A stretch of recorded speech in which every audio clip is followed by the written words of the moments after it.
Hello everyone. हम discuss कर रहे थे टिश्यूज़। ठीक है, तो टिश्यूज़ में हमने लास्ट लेक्चर में स्टडी किया था कि जो भी प्लांट टिश्यू होता है उसके अंदर कौन कौन से सपोर्टिव टिश्यूज़ प्रेजेंट होते हैं। कौन कौन से थे? Parenchyma, collenchyma and sclerenchyma. ये हम डिस्कस कर चुके हैं, जो कि सिंपल परमानेंट टिश्यू के टाइप्स थे। आज हम डिस्कस करेंगे सिंपल परमानेंट टिश्यू के ही टाइप्स, जो कि प्रोटेक्टिव टिश्यूज़ होते हैं, उनके बारे में। जो प्रोटेक्टिव टिश्यू हैं वो हमने दो बताए थे। कौन कौन से? Epidermis and cork. Protective tissues कौन से होते हैं? जो कि प्लांट बॉडी को प्रोटेक्ट करके रखते हैं किसी भी इन्फेक्शन से, किसी भी इंजरी से, या फिर प्लांट को डेसिकेशन से प्रिवेंट करते हैं, उससे वाटर लॉस नहीं होता। मतलब बहुत सारे डिफरेंट वेज में ये प्लांट को प्रोटेक्ट करते हैं। सबसे पहले हम स्टडी करते हैं एपिडर्मिस। ठीक है, AP means outer, dermis mean layer. तो क्या होता है, जो एपिडर्मिस होती है वो आउटर मोस्ट लेयर होती है प्लांट में। तो क्या होती है एपिडर्मिस?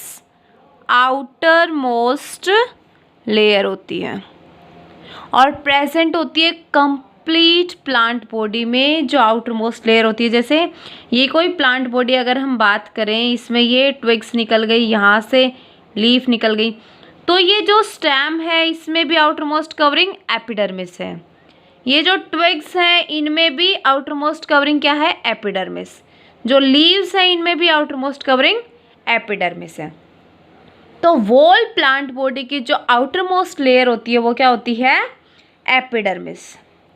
इसकी जो एपिडर्मिस की सेल्स होती हैं उनको अगर हम देखें तो ऐसे लगा लो कोई एपिडर्मिस की लेयर है। ठीक है, तो ये ऐसे सेल्स अरेंज्ड होती हैं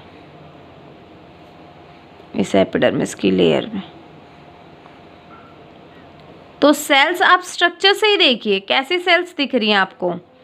ओवल दिख रही हैं, स्फेरिकल दिख रही हैं, कैसी सेल्स दिख रही हैं? Can you identify these shapes of structures? किस टाइप की स्ट्रक्चर आपको दिख रही हैं? फ्लैट दिख रही है, फ्लैटन स्ट्रक्चर्स, ना कि आपको ऐसे ओवल शेप दिख रही है, ना सर्कुलर दिख रही हैं, ना ही ऐसे सिलेंड्रिकल शेप में दिख रही हैं। तो ये जो सेल्स होती हैं कैसी होती हैं? फ्लैट सेल्स प्रेजेंट होती हैं। जो एपिडर्मिस की सेल्स होती हैं वो फ्लैट होती हैं। इसके अलावा क्या होता है कि ये जो एपिडर्मिस की जो आउटर लेयर होती है, ये जो सेल्स है ना एपिडर्मिस की, इनकी आउटर लेयर और इनकी जो साइड वॉल्स होती हैं ये थिन होती हैं, सॉरी थिक होती हैं, मोटी होती हैं। ठीक है, तो क्या बोल सकते हैं कि जो आउटर लेयर होती है और जो साइड वॉल्स होती हैं किसकी? एपिडर्मिस की सेल्स की, ये कैसी होती हैं? थिक होती हैं। और जो इनर जो लेयर होती है वो कैसी होती है?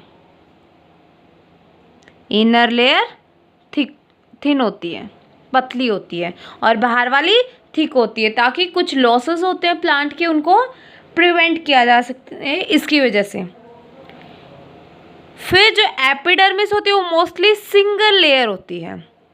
सेल्स की एक ही लेयर है वो प्रेजेंट होती है।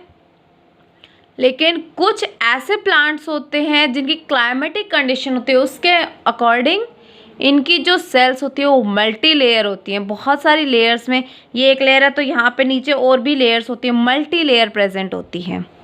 सिंगल लेयर भी प्रेजेंट होती है, लेकिन जो जीरोफिटिक प्लांट्स होते हैं, मीन्स जो जीरोफाइट होते हैं, डेजर्ट प्लांट्स होते हैं, इनके अंदर क्या होता है कि ये जो एपिडर्मिस होती है क्या होती है? मल्टी लेयर होती है। मल्टी लेयर किस लिए? To prevent water loss, water loss को बचाने के लिए उन कंडीशंस में, क्योंकि पहले ही वाटर कम है वहाँ, अगर और भी लॉस हो गया तो फिर क्या बचेगा प्लांट के पास? जिंदा रहने के लिए भी तो कुछ चाहिए ना प्लांट को, तो कुछ नहीं बचेगा। तो ये हमने इसकी स्ट्रक्चर के बारे में बात की कि एपिडर्मिस होती है, उसमें सिंगल लेयर होती है, मल्टी लेयर होती है, कौन सी आउटर मोस्ट लेयर होती है, फ्लैट सेल्स होती हैं। अब हम बात करते हैं एपिडर्मिस के फंक्शंस के बारे में। इसके जो फंक्शंस हैं वो क्या क्या होते हैं, ठीक है। जो एपिडर्मल सेल्स हैं, हमने कहा हर जगह प्रेजेंट है प्लांट बॉडी में, तो एपिडर्मल सेल्स कहाँ की, एरियल पार्ट्स की, एरियल पार्ट की एपिडर्मल जो सेल्स होती हैं ये क्या करती हैं, ये सीक्रीट करती हैं क्या, वैक्स। अब ये जो वैक्स है ये क्या है, वाटर रेजिस्टेंट लेयर है, ठीक है, वाटर को रेजिस्ट करता है ये वैक्स।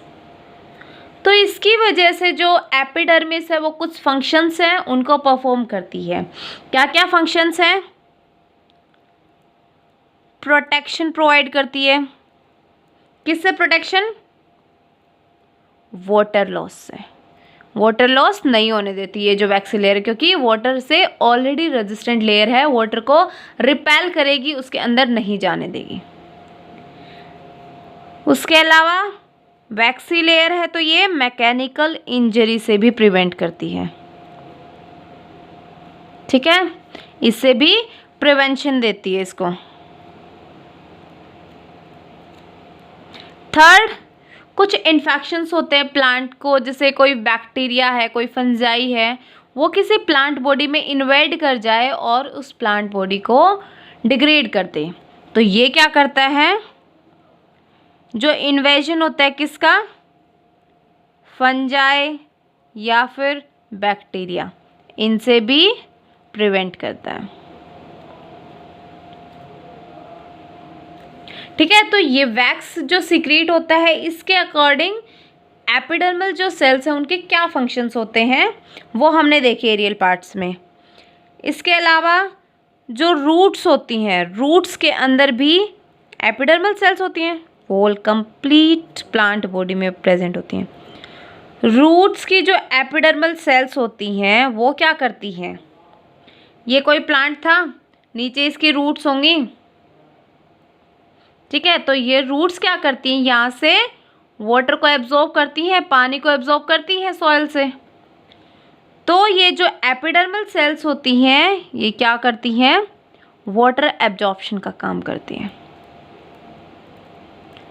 अब क्या होता है कि वाटर एब्जॉर्प्शन, जितना ज़्यादा सरफेस एरिया इस सॉइल के कांटेक्ट में आएगा उतना ही ज़्यादा वाटर एब्जॉर्ब होगा। तो एक तो आप ये देखिए सिर्फ ये रूट्स हैं, और एक जब इनकी ब्रांचिंग हो जाए इनसे ये क्या निकलते हैं, रूट हेयर्स। तो क्या होता है, इस सरफेस एरिया को इंक्रीज करने के लिए, सरफेस एरिया इंक्रीज करने के लिए क्या होता है, जो ये रूट्स होती हैं इन रूट से आउटग्रोथ होती है, और उस आउटग्रोथ को क्या कहा जाता है, रूट हेयर्स। ये क्या करते हैं, जो वाटर एब्जॉर्प्शन का जो एरिया है उसको इंक्रीज कर देते हैं, बढ़ा देते हैं, जिससे प्लांट है वो ज़्यादा वाटर को एब्जॉर्ब कर सकता है कम ही टाइम में। से लास्ट आता है फिर डेजर्ट प्लांट्स। जो डेजर्ट प्लांट्स हैं उनके अंदर क्या होता है, पहली बात जो एपिडर्मिस होती है वो हमने बात किया कि मल्टी लेयर होती है, वाटर लॉस को प्रिवेंट करती है। इसके अलावा क्या होता है, जो एपिडर्मिस है इसके बाहर से एक थिक कोटिंग है वो प्रेजेंट होती है डेजर्ट प्लांट्स में। इस थिक कोटिंग, जो थिक कोटिंग है इसका नाम है क्यूटिकल, और किसकी बनी हुई होती है ये, क्यूटीन की, ठीक है, ये थी एपिडर्मिस।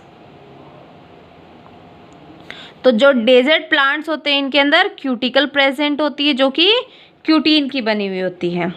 ये क्या करती है, वाटर लॉस को प्रिवेंट करती है,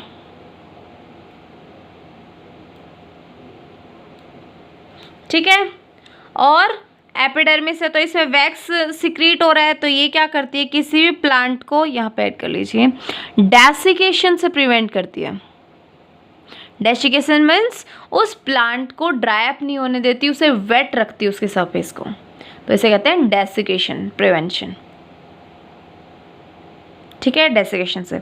तो ये हमने देखे कि एपिडर्मिस की स्ट्रक्चर कैसी होती है, उसके फंक्शंस क्या क्या होते हैं। एरियल पार्ट्स में डिफरेंट फंक्शंस होते हैं, रूट्स में अलग फंक्शन होता है, और जो डेजर्ट प्लांट्स होते हैं उसमें एपिडर्मिस से बाहर क्यूटिकल भी होती है जो उसके वाटर लॉस को प्रिवेंट करती है। आपने लोअर क्लासेस में, लोअर स्टैंडर्ड में कुछ स्टोमेटा स्ट्रक्चर नाम सुना होगा ना। वो स्टोमेटा कहाँ से आता है, कहाँ से फॉर्म होता है। हमने कहा कि ये एपिडर्मिस की सेल्स थी, ठीक है।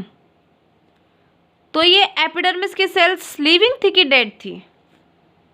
लिविंग सेल्स है। ये भी, इनमें भी पैरेन्काइमेटस टिश्यू की तरह वो सब प्रेजेंट होता है जो कि एक लिविंग सेल में प्रेजेंट होना चाहिए, ठीक है। तो ये एपिडर्मिस जो है ये कैसी होती है?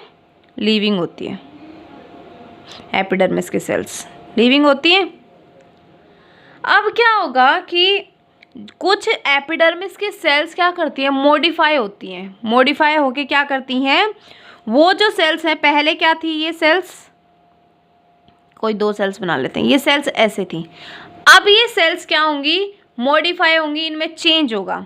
तो चेंज होके ये सेल कैसी बन जाती हैं? किडनी शेप्ड सेल बन जाती हैं, ठीक है। ये एक सेल है और ये दूसरी सेल है। ये किडनी शेप्ड सेल बन गई। इनका ये न्यूक्लियस है, इनके पास क्लोरोप्लास्ट भी होता है, खुद का साइटोप्लाज्म भी होता है, खुद का न्यूक्लियस भी होता है। तो ये जो है सेल्स, ऐसे हमने किडनी शेप सेल्स बनाई हैं, आप ध्यान से देख लीजिए। ऐसे एक सेल हो गई और ये दूसरी सेल है इसके साथ प्रेजेंट है। तो इस स्ट्रक्चर को क्या बोलते हैं? स्टोमेटा। कुछ जो एपिडर्मिस की सेल्स होती हैं वही मॉडिफाई होके कैसे स्ट्रक्चर बनाती हैं? किडनी शेप्ड सेल, ठीक है। 2 किडनी शेप्ड सेल्स हैं, इनको क्या बोलते हैं? Guard cells. ये जो 2 गार्ड सेल्स हैं ये मिलके क्या करती हैं? एक स्टोमेटा की फॉर्मेशन करती हैं, ठीक है। इनके पास खुद का न्यूक्लियस होता है, खुद का क्लोरोप्लास्ट होता है, और बाकी एपिडर्मिस की सेल्स में क्लोरोप्लास्ट आपको जल्दी से देखने को नहीं मिलेगा, लेकिन जहाँ स्टोमेटा प्रेजेंट होता है उन गार्ड सेल्स में क्या होता है? क्लोरोप्लास्ट होता है। अब ये जो स्टोमेटा है ये तो कैसा है? ओपन स्टोमेटा है। जब स्टोमेटा क्लोज होगा तो ऐसे मान लो ये ओपन स्टोमेटा है। स्टोमेटा जब क्लोज होगा, इधर की सेल और इधर की सेल दोनों स्वेलअप होना स्टार्ट होंगी। तो स्वेलअप जैसे ही होंगी तो ये जो है ये आपस में ऐसे टच कर जाएंगी एक दूसरे से। जैसे ये देखिए, ये जो स्टोमेटा है अभी ये ऐसे है, लेकिन धीरे धीरे क्या होगा? इनकी जो ये इनर वॉल्स है ये फ्यूज हो जाएंगी और ये सिर्फ आउटर वॉल रह जाएगी। ये जो स्टोमेटा है ये क्लोज शेप में ऐसा दिखता है, ये क्लोज्ड स्टोमेटा है। तो अब जो स्टोमेटा है वो कहाँ प्रेजेंट होता है? जो लीफ की एपिडर्मिस होती है वहाँ स्टोमेटा प्रेजेंट होते हैं। लीफ की जो एपिडर्मिस है उसमें कुछ सेल्स मॉडिफाई होती हैं और किसकी फॉर्मेशन करती हैं? स्टोमेटा की।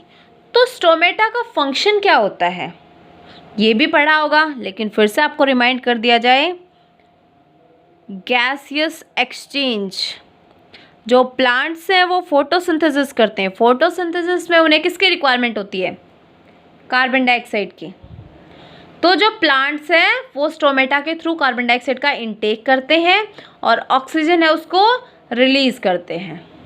स्टोमेटा के थ्रू गैसियस एक्सचेंज होता है, कार्बन डाइऑक्साइड एंड ऑक्सीजन। उसके अलावा एक प्रोसेस और होता है, ट्रांसपिरेशन। ट्रांसपिरेशन क्या होता है? वाटर का लॉस। किसकी फॉर्म में? इन फॉर्म ऑफ वेपर्स, या फिर बोल सकते हैं ड्रॉपलेट्स। आप सुबह मान लो कहीं मॉर्निंग वॉक करने जाते हैं, कहीं पार्क वगैरह में जाते हैं, वहाँ छोटी छोटी घास होती है, तो उनके लीव्स पे देखना आप छोटे छोटे ऐसे ऐसे छोटे छोटे क्या होते हैं, वाटर ड्रॉपलेट्स होती हैं। वो वाटर ड्रॉपलेट्स होती क्या हैं, वो ट्रांसपिरेशन का प्रोसेस है। ठीक है, तो ट्रांसपिरेशन में वाटर लॉस होता है स्टोमेटा के थ्रू, क्या होता है, वाटर ड्रॉपलेट्स की फॉर्म में। तो ये था कि एपिडर्मिस के अंदर जो सेल्स मॉडिफाई होती है, कहाँ पे, लीफ के अंदर। अब सेकंड जो स्ट्रक्चर हम स्टडी करेंगे वो क्या है, कॉर्क, जो प्रोटेक्टिव टिश्यू है, कॉर्क। कॉर्क को एक दूसरे नाम से भी जाना जाता है जिसे बोलते हैं फैलम। ठीक है, तो अभी हम कॉर्क या फैलम ये स्टडी करेंगे। हमने अभी अभी एपिडर्मिस पढ़ा, तो क्या होता है कि जैसे जैसे प्लांट है वो ओल्ड होता जाता है, पुराना होता जाता है, तो वैसे वैसे क्या हो जाएगा, जो एपिडर्मिस है उसके अंदर कुछ चेंजेस आने स्टार्ट हो जाते हैं। हमने कहा कि ये एपिडर्मिस थी यहाँ,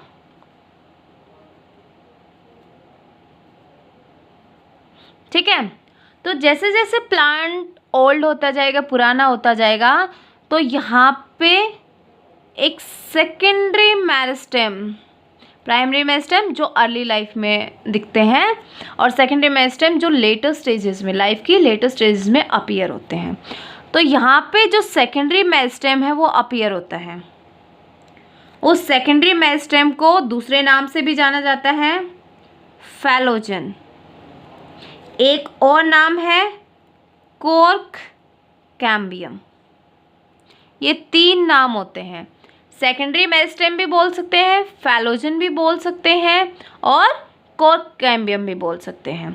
ठीक है, तो ये सेकेंडरी मेरिस्टेम, मेरिस्टेमेटिक टिश्यू नाम से ही पता लग रहा है, डिवीजन। तो ये जो सेकेंडरी मेरिस्टेम है ये क्या करेगा, ये डिवाइड होना, जैसे यहाँ पे सेल्स हैं सेकेंडरी मेरिस्टेम में, तो ये सेल्स क्या करेंगे, अपना डिवीजन स्टार्ट कर देंगे, और ये डिवीजन से क्या करेंगी, बाहर की साइड्स भी कुछ सेल्स ऐड करेंगी और कुछ सेल्स अंदर की साइड ऐड करेंगे।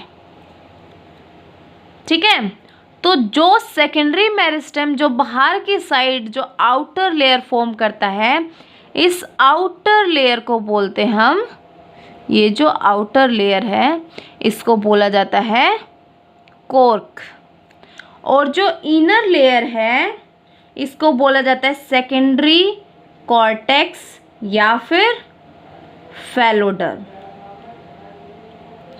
आप जो स्ट्रक्चर है वो डिटेल में, स्टेम, रूट, इनकी स्ट्रक्चर डिटेल में आप हायर क्लास में स्टडी करेंगे, लेकिन एक रफ स्ट्रक्चर देख लीजिए। सबसे बाहर होती है एपिडर्मिस, यहाँ पे एपिडर्मिस की लेयर होती है। ठीक है, तो सबसे बाहर एपिडर्मिस है। हमने क्या किया है, ये कोई स्टेम लिया है, इस स्टेम का टीएस कट करके देख रहे हैं, इस टीएस को हम ऑब्जर्व कर रहे हैं यहाँ। तो ये सबसे बाहर एपिडर्मिस की लेयर प्रेजेंट है। इस एपिडर्मिस की लेयर के बाद यहाँ पे कॉर्टेक्स प्रेजेंट होता है। क्या होता है, कॉर्टेक्स। और इस कॉर्टेक्स के बाहर अंदर प्रेजेंट होता है एंडोडर्मिस, इनर लेयर। और यहाँ पे फिर जाइलम, फ्लोएम, जो हमने वॉस्कुलर बंडल्स की बात की थी, वो प्रेजेंट होते हैं। ठीक है, तो पहले कॉर्टेक्स बन गया, ये प्राइमरी कॉर्टेक्स है, लेकिन जब सेकेंडरी मेरिस्टेम ने अंदर की साइड, जहाँ पे ये एपिडर्मिस थी, इसने बाहर की साइड लेयर्स ऐड की, उन्होंने कॉर्क फॉर्म कर दी। ठीक है, लेकिन इन्होंने जब अंदर की साइड जो सेल्स ऐड की, उन्होंने क्या किया, इस सेकेंडरी कॉर्टेक्स को यहाँ पे फॉर्म कर दिया, जिसे फैलोडर्म भी कहते हैं। तो क्या होगा, जैसे ही यहाँ पे सेल्स ऐड होती जाएंगी, ठीक है, ये सेल्स ऐड होती गई, ये सेल्स ऐड होने के बाद क्या होगा, ये जो एपिडर्मिस है ये बाहर की साइड अलग से एक लेयर बनाना शुरू कर देगी, और ये सेल्स डेड हो जाती हैं। ठीक है, तो जो कॉर्क की सेल्स होती हैं, जो कॉर्क होता है उसके अंदर कैसी सेल्स होती हैं, डेड सेल्स प्रेजेंट होती हैं। ठीक है, तो डेड सेल्स होंगी तो इनके अंदर कोई प्रोटोप्लाज्म वगैरह कुछ प्रेजेंट नहीं होगा, और जो सेल्स होती हैं वो कॉम्पैक्टली अरेंज्ड होती हैं। जो कॉर्क सेल्स होती हैं वो क्या होती हैं, कॉम्पैक्टली अरेंज्ड होती हैं, कोई भी इंटरसेलुलर स्पेस प्रेजेंट नहीं होता। ठीक है। जो कॉर्क सेल्स होती हैं वो थिक होती हैं, बहुत मोटी होती हैं। तो कॉर्क सेल्स की थिकनिंग किस वजह से होती है, किस वजह से वो उनमें मोटाई आती है? तो एक सब्सटेंस है ऑर्गेनिक सब्सटेंस, वो organic substance in cork cells में डिपॉजिट हो जाता है आके, और जिसकी वजह से इनकी थिकनिंग होती है। उस ऑर्गेनिक सब्सटेंस का नाम है सुबेरिन। ये जो सुबेरिन है ये क्या करता है, जो कॉर्क है उसको क्या करता है, इम्परमेबल, जो कॉर्क सेल्स है इनको इम्परमेबल बना देगा। किसके लिए? Impermeable to water and gases. ठीक है। तो ये कॉर्क की स्ट्रक्चर के बारे में हमने स्टडी किया। अब इसके फंक्शंस की अगर हम बात करें तो कॉर्क के फंक्शंस क्या क्या होते हैं? वही एपिडर्मिस की तरह प्रोटेक्शन प्रोवाइड करती है, डेसिकेशन से प्रिवेंट करती है, इन्फेक्शन से भी प्रिवेंट करती है, और कोई भी इंजरी ना हो प्लांट के अंदर उससे भी प्रिवेंट करती है। लेकिन इसके अलावा कॉर्क का एक और फंक्शन होता है जो कि मेजॉरिटी में पूछ लिया जाता है कि जो कॉर्क होती है वो क्या करती है, फायर को इजीली कैच नहीं करती, डज नॉट कैच फायर। करती है लेकिन बहुत देर में करती है, इजीली कैच नहीं करती। तो इस वजह से जो कॉर्क है इसका यूज़ किया जाता है किसमें? इंसुलेशन में, शॉक एब्जॉर्बर में, और जो क्रिकेट के लिए या स्पोर्ट्स के लिए कुछ चीज़ें होती हैं जिनको बनाने में इसका इस्तेमाल किया जाता है, जैसे क्रिकेट बॉल है या फिर कुछ टेबल टेनिस के जो पैडल्स होते हैं उनको बनाने में। तो हमने प्रोटेक्टिव टिश्यू स्टडी किए, एपिडर्मिस एंड कॉर्क, कॉर्क को फैलम भी बोलते हैं। पहले हमने कॉर्क की स्ट्रक्चर स्टडी की कि कैसे कॉर्क है वो फॉर्म होती है, कैसे सेकेंडरी मेरिस्टेम दिखता है और वो डिवीज़न के द्वारा फिर कॉर्क और सेकेंडरी कॉर्टेक्स को फॉर्म करता है। ठीक है। और ये कैसी होती हैं? Dead cells. एपिडर्मिस की सेल्स लिविंग होती हैं। कॉर्क में सुबेरिन का डिपोजिशन होता है। ये पूछा जाता है कि सुबेरिन का डिपोजिशन कहाँ होता है, तो कॉर्क में होता है, और सुबेरिन की हेल्प से कॉर्क की जो सेल्स होती हैं वो इम्परमेबल हो जाती हैं वाटर एंड गैसेस से। इसके फंक्शंस हैं, जो कॉर्क है वो इजीली फायर को कैच नहीं कर पाती, इसलिए शॉक ऑब्जर्वर, इंसुलेशन या फिर कुछ स्पोर्ट्स के गुड्स होते हैं, थिंग्स होती हैं, उनको प्रिपेयर करने में इनका यूज़ किया जाता है। होप्स आपको समझ आ गया हो। आप रिवाइज करना, अपनी बुक से स्टडी करना इसको एक बार। Thank you so much. Be safe and be happy.